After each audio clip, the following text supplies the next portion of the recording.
Ao contrário do que muita gente pensa, o inário é um instrumento muito importante, um instrumento que é usado pela congregação, que ajuda na manutenção da identidade cristã e também denominacional. Ele enfatiza com muita propriedade as doutrinas da igreja e também mantém a congregação coesa, unida no sentimento de adoração, que faz com que ela se defina enquanto comunidade. Então, há muitas contribuições relevantes ao longo da história do cristianismo feitas por diversos inários. Isso sem contar nos hinos individuais, porque muitos desses hinos eles vão sobrevivendo ao longo da história e marcando gerações seguidas de cristãos, mostrando também o valor individual desses hinos, uma vez que, como eles sobrevivem ao longo de cada geração, eles estão qualificados para testemunhar e mostrar que possuem valores acima de qualquer cultura. Quando eu falo tudo isso a respeito de inários e hinos, a gente tem que lembrar que nessa época nós temos aí algumas características diferentes. Entre elas, nós temos aí o advento da cultura de massa. Vale lembrar que se você quisesse em qualquer outro período da história ouvir a sua música favorita, você provavelmente teria que ouvi-la sendo tocada ao vivo por uma orquestra ou por algum tipo de músico. Hoje nós temos o privilégio de ouvir qualquer música quantas vezes a gente quiser, não apenas através de gravações, como no início do século XX, mas também por meio de streamers. A gente não tem mais agora uma vitrola, ou uma fita cassete, ou um CD, como eu tive até a minha adolescência, e que hoje a gente nem menciona mais, porque isso, aos ouvidos das novas gerações, se torna quase que uma peça de museu. Hoje você ouve a música que você quiser a um clique de você. Basta você ter acesso à internet, ou mesmo até offline você consegue ter acesso por meio dos streamers. Eu mesmo, no meu carro aqui, tenho um pendrive com as músicas que eu gosto, gravadas em MP3. No meu Spotify também eu tenho as minhas músicas marcadas como favoritas, e tem outras plataformas que as pessoas consultam, nas quais você encontra aí praticamente uma variedade inumerável de músicas disponíveis. E esses sistemas são muito inteligentes, eles acabam indicando para você também o tipo de música que eles entendem ser da sua preferência. E é justamente por ter uma grande variedade de músicas e cada vez gêneros musicais vão sendo formatados e vão surgindo, que nós temos um grande desafio a uma construção quase monolítica que é o inário. Especialmente no contexto denominacional, quando a gente olha para a Igreja Adventista, a gente percebe o advento e a produção de um número de músicas cada vez maior. E esse tipo de produção vai influenciar também no consumo do inário. Vale lembrar que praticamente para cada programação oficial no calendário eclesiástico nós temos uma música especial sendo lançada. Isso nos faz questionar até que ponto estamos contribuindo para a manutenção do inário ou estamos competindo com ele. Esse é o canal Todavia, aqui a gente fala de assuntos contemporâneos ligados com a fé cristã. Nós temos muitos vídeos aqui sobre identidade adventista, existem playlists inteiras sobre esse tema, e eu quero convidar você a assistir os vídeos que tratam desse tópico. Você também pode fortalecer aqui o nosso trabalho, deixando o seu like e, claro, compartilhando esse vídeo com os seus amigos, especialmente via WhatsApp. Quando a gente fala aí da questão do inário, eu preciso dizer, reforçando, que o inário, apesar de todas aquelas coisas que eu mencionei no começo, ele não é algo inspirado. Eu já falei aqui sobre o fenômeno revelação e inspiração num dos primeiros vídeos do canal, aqui lá no começo, né? Quando a gente ainda tinha uma dificuldade muito grande em editar com qualidade. Mas o conteúdo vale muito a pena, porque eu explico ali de forma didática alguns modelos de revelação e inspiração. E quando a gente fala de revelação e inspiração, no conceito adventista, a gente está falando de escritos inspirados, como a Bíblia e os testemunhos de Ellen White. É claro que a Bíblia é o livro que nós tomamos por base, é a regra de fé, o testemunho universal de Deus. Enquanto os testemunhos de Ellen White eles têm uma função mais restrita. Mas como eu gosto de lembrar, e a frase não é minha, revelação e inspiração são como gravidez. Ou você está grávido, ou você não está grávido. Não existe uma mulher mais ou menos grávida. Assim também, não existe um livro mais ou menos inspirado. Não existe uma revelação parcial. Ou foi revelado ou não foi. ou o autor foi inspirado por Deus ou não foi. Então, apesar da diferença de função, nós entendemos que tanto a Bíblia como os escritos de Ellen White são escritos inspirados. Tirando isso, outros materiais que a igreja produz, publica, eles não são considerados inspirados. E isso certamente inclui os nossos hinários. Eles podem ser inspiradores, no sentido de que as músicas ali presentes podem nos aproximar de Deus, nesse sentido. Mas não são inspirados por Deus, no sentido de que a música e a letra não são produtos da atuação do Espírito Santo de forma sobrenatural na mente humana. O inário, em certo sentido, é sim uma construção social. É claro que as músicas que estão ali presentes, elas podem servir ou não como peças legítimas de adoração. E eu já falei aqui vários vídeos sobre a adoração, quando nós de fato estamos usando os critérios revelados na nossa adoração, estamos então cumprindo aquilo que Deus espera de nós. Do contrário, nós podemos então ter uma adoração que está envolvida em elementos antropocêntricos, uma adoração que acaba se confundindo por vezes com os próprios limites da cultura humana e sendo naturalmente influenciada por ela. Quando isso acontece, existe uma confusão de valores e a adoração pode sim ser equivocada. O inário é perfeito?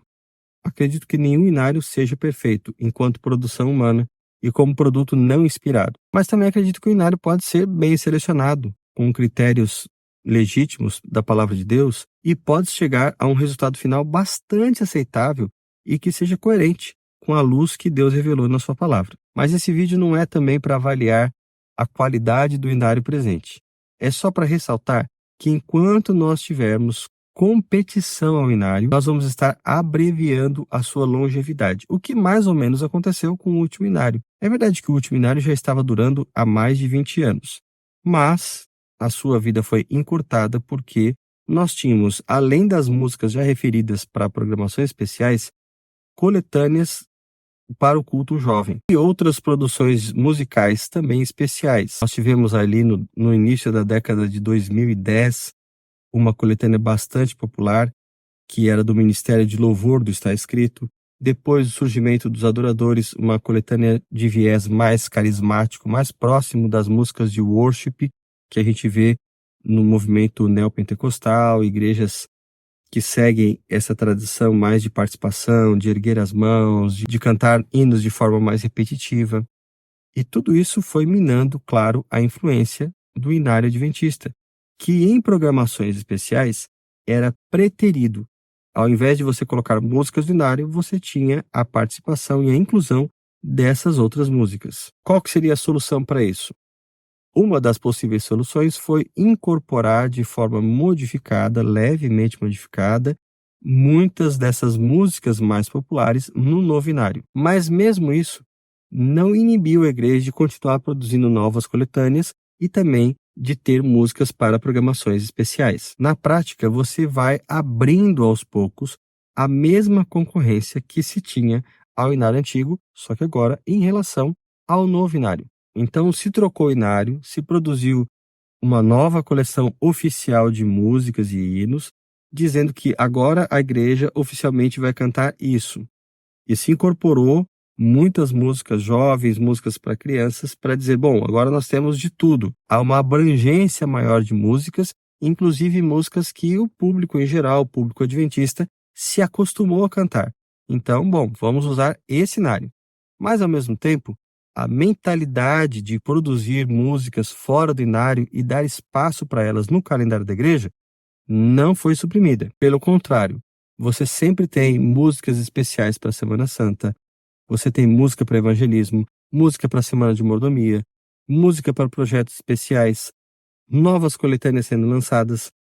A demanda continua muito grande. Isso sem mencionar que ainda não tivemos tempo para assimilar o novinário. Embora muitas músicas sejam já conhecidas, ou por se tratarem de hinos tradicionais, ou de músicas recentes que já eram cantadas pelas congregações, nós temos também hinos novos que foram feitos exclusivamente para o inário, suprimindo algumas necessidades, especialmente para retratar algumas doutrinas que não eram retratadas no antigo inário porque não haviam hinos específicos sobre essas doutrinas. Há também uma série de hinos que foram traduzidos e colocados no inário, hinos de boa qualidade, hinos que são tradicionais, cantados por cristãos em outras partes do mundo e que agora também estão no novenário. Infelizmente, uma congregação média conhece poucos hinos. Isso porque falta um esforço da parte dos líderes de música para ensinar à congregação os hinos novos e também para corrigir hinos que são cantados de maneira equivocada. E isso é algo que eu particularmente considero muito irritante. Uma igreja que está acostumada a cantar um hino, mas de forma equivocada. E parece que não há ninguém para corrigir. Se há de fato alguém responsável pela música que esteja à frente, é obrigação dessa pessoa fazer uma pausa, ensinar o trecho que está sendo cantado de forma errada da forma correta, para que a igreja então se corrija e cante como o hino foi escrito, como ele está na partitura. Além da correção, o próprio fato de ensinar os hinos do inário faz com que a igreja não enjoe tão facilmente do inário, porque ela acaba explorando a sua abrangência de uma forma um pouco mais inteligente. Da mesma maneira como se pode trabalhar com calendários de sermões, os músicos podem trabalhar com calendários de hinos. Tudo preparado com antecedência para evitar repetições, além dos hinos que já são comumente repetidos na doxologia, mas sempre tentando buscar hinos novos para oferecer à congregação um banquete espiritual variado. Eu frequentei uma igreja com a minha família em Curitiba, onde havia um ministério do louvor muito forte. Inclusive, a minha esposa também participava ali. Haviam equipes que trabalhavam por turnos e sempre essas equipes recebiam do Ministério da Organização do Culto o tema do sermão, o hino escolhido pelo pregador com antecedência e, além disso, essas equipes também selecionavam hinos adicionais relacionados com o tema, os quais eram todos ensaiados com antecedência para que, especialmente no sábado pela manhã, todos esses hinos, tanto aquele escolhido pelo pregador como os adicionais, fossem cantados de forma adequada. É claro que a congregação era beneficiada com todo esse esforço e essa organização, e também nesse sistema se pode evitar a repetição, cantar sempre o mesmo hino. Porque se você não planeja, é natural que você acabe recorrendo àquilo que já é mais conhecido. Também é importante dizer que quando a gente pensa nos hinos, eles são produções de séculos anteriores a essa revolução que aconteceu na cultura dos meios de comunicação em massa. Então, hinos do século XIX, XVIII, XVII, XVI para baixo, são hinos que têm outro ritmo, eles têm um estilo mais contemplativo, eles têm poucas associações para nós hoje com música secular, e em muitos casos também pouca ou nenhuma associação com a música secular do período em que foram compostos. E então, quando a gente canta esses hinos, eles acabam se tornando uma espécie de gosto adquirido. Quando alguém chega numa congregação e se depara com um hino desse, se for uma pessoa que não for cristã, não estiver acostumada a esse tipo de música, é certo que ela vai estranhar. Eu mesmo, quando entrei para a igreja, achava muito estranha a música que se cantava, porque era diferente da música pop e rock que eu estava acostumado. Eu chegava em casa da escola, adolescente, ligava o rádio e ficava até a noite ouvindo as músicas. Então eu sabia o tipo de música das FMs, conhecia e consumia isso. Meus pais também tinham muitos discos na época, alguns CDs também. Então, assim, a música da igreja me chamou muita atenção por ela ser diferente. À medida que a gente conserva essa diferença, que a gente conserva as características básicas e peculiares da música cristã, a gente faz com que o ambiente espiritual mantenha a sua própria identidade. Quando a gente permite que músicas diferentes, mais similares às músicas seculares, mais similares aos gêneros musicais contemporâneos, acabem também tendo seu espaço na adoração, evidentemente a gente pode fazer com que a congregação acabe não se acostumando àquele tipo de música próprio da igreja que exige, sim, mais tempo para ser cultivado. Deixa eu dar um exemplo aqui. Quem está acostumado a comer fast food demora um pouco com comida saudável. Se você vai dando fast food e comida saudável como opções, a pessoa que está acostumada a comer porcaria vai dar preferência à porcaria. É a mesma coisa com música da igreja.